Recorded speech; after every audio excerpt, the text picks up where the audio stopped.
Hey, Shalom. First and foremost, I'd love to give all praise and glory to Yahweh, Ba'ashem Yahushai, Ba'ashem Barachah HaKadosh, double honors to my teachers, the head apostles and elders of Great Millstone, and Kazak Shalom to the hopeful elect.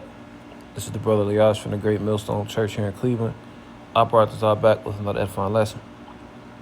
You know, I was scrolling through some articles, and EU wants war, not talks. So I'm gonna go into a little bit of this article and bring out a precept, Lord willing. This lesson is edifying. This is today, April 23, 2025, the hopeful year of our deliverance and the destruction of Esau. It says, the bloc has opposed efforts by Moscow and Washington to broker a peace deal in the Ukraine conflict, spokesman Dmitry Peskov has said.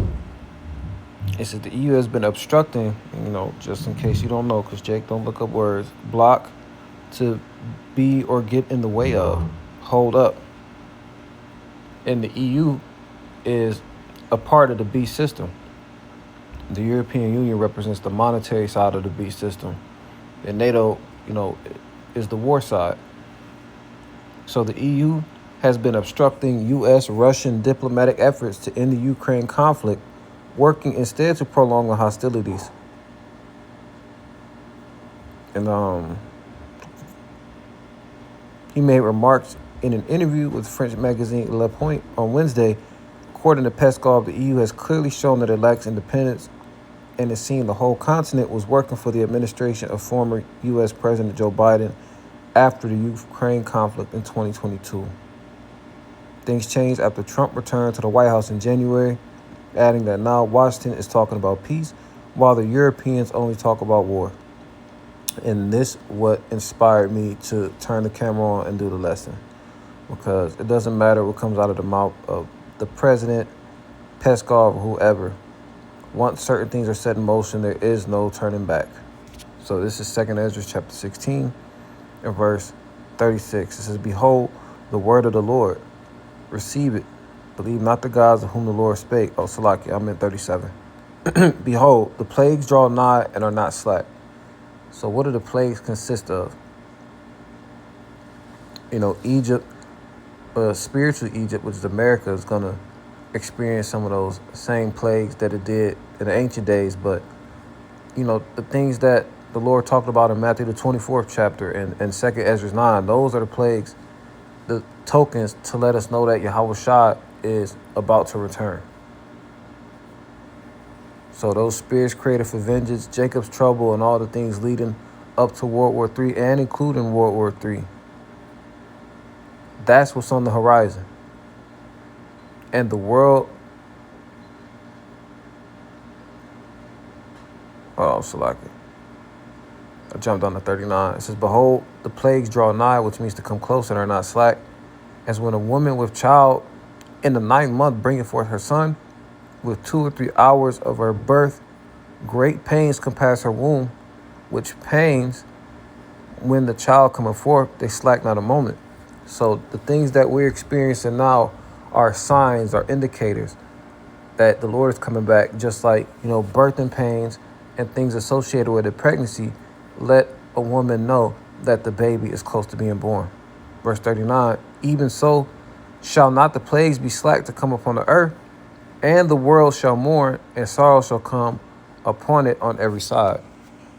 So again, Washington is talking about peace, while the Europeans only talk about war.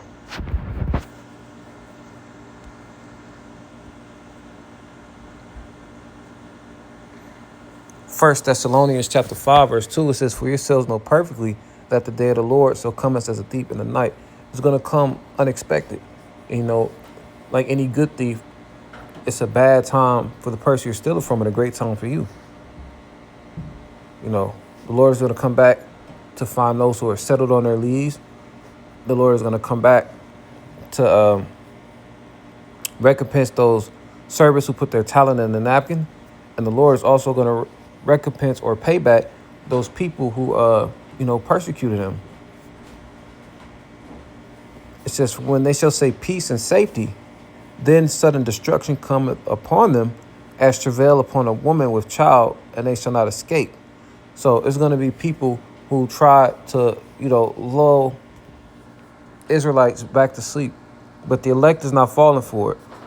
They're going to come, you know, under the guise of patriotism and, innovation, and, they're going to try to give you false hope, But the Wadi al-Bashim al-Shai, starting with our elders and apostles on down, we understand the prophecies and we understand how to correlate what we see in the news, whether it be articles or videos or local news or global news. We know how to filter things to the precepts.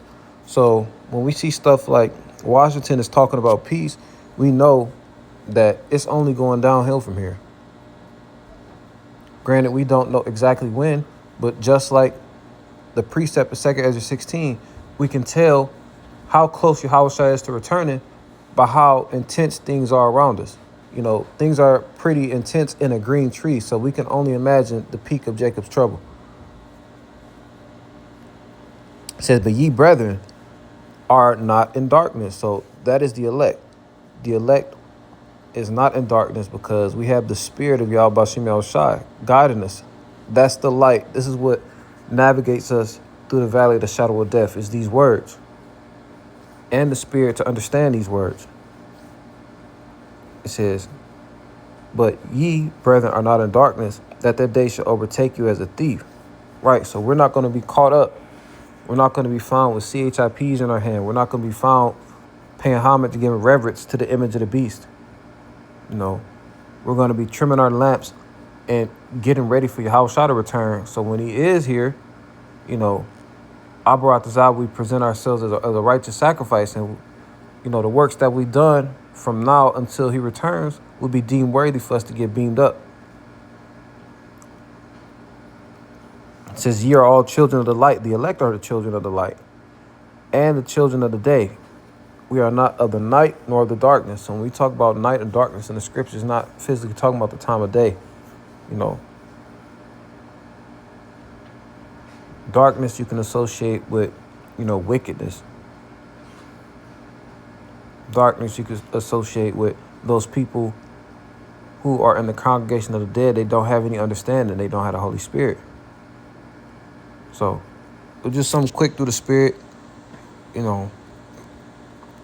We know that World War III is on the horizon. As a matter of fact, I'll close with this. This is Revelation 11 and 14. It says, the second woe is past. That woe is the world war. And behold, the third woe cometh quickly. So that third world war, it already started, but it hasn't fully commenced with America and the opposing sides. Ukraine is fighting on our behalf in a proxy war that started, like the article said, roughly 2022. Another sign, Esau against Esau.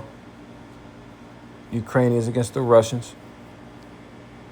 Another sign that Satan against Satan is a indicator this kingdom is about to go down. But this is what the prophets are here to do, to let you know, precept upon precept, line upon line. So, Lord willing, this is edifying. The Wadi al-Bashim al-Shai giving you the spirit to do this lesson. Until next time, Shalom.